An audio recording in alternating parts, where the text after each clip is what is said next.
my jaw. I've had TMJ for a long time, and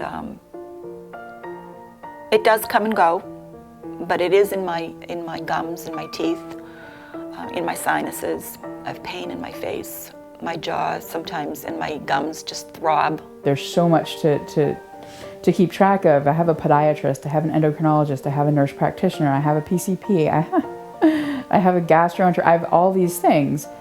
And keeping track of that itself is a full-time job. Yeah, when the gums are inflamed or they're not inflamed and I still feel pain and my jaw hurts. And Epstein-Barr, diabetes, osteomyelitis, Charcot's foot, hiatal hernia, acid reflux, enlarged spleen. I just want to take my head off at night and go to sleep. So I don't have to feel anything. When we first started coming here, he had an open wound probably about this big on the bottom of his foot.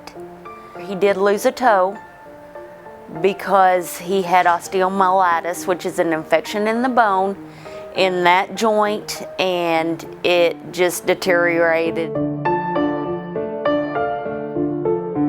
So what we see here in wound care is somebody will get a wound, it'll grow a little bit, it'll wax and wane a little bit, then they lose a toe, then they lose a foot, then they lose their other leg, and then they lose their life. And I see that pattern over and over and over again. Examples of this can include infections of bone, infections of your heart valves, infection of the urinary tract, in which bacteria can colonize these surfaces in the human body and live there for long periods of time.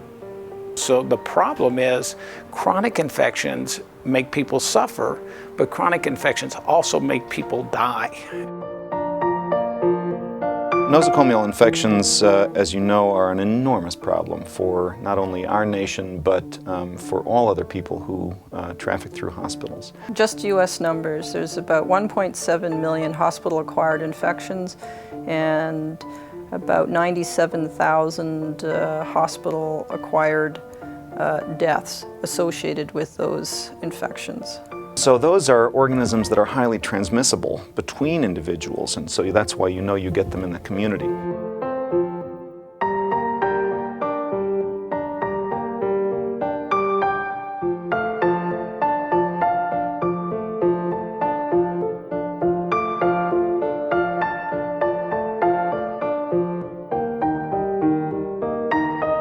$17 million is a conservative estimate based upon what we could find in the literature.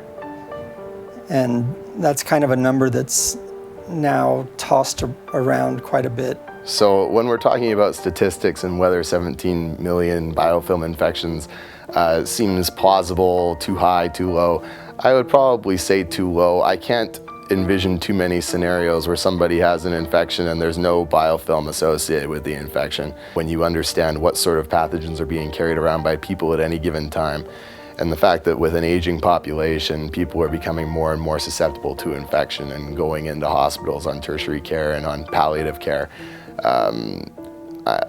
I would say 17 million would be a low number. You don't think of a chronic sinus infection as a big deal. Yet over 100,000 sinus surgeries and almost 2,000 people die every year of that sinus surgery, and you go, whoa, that's important.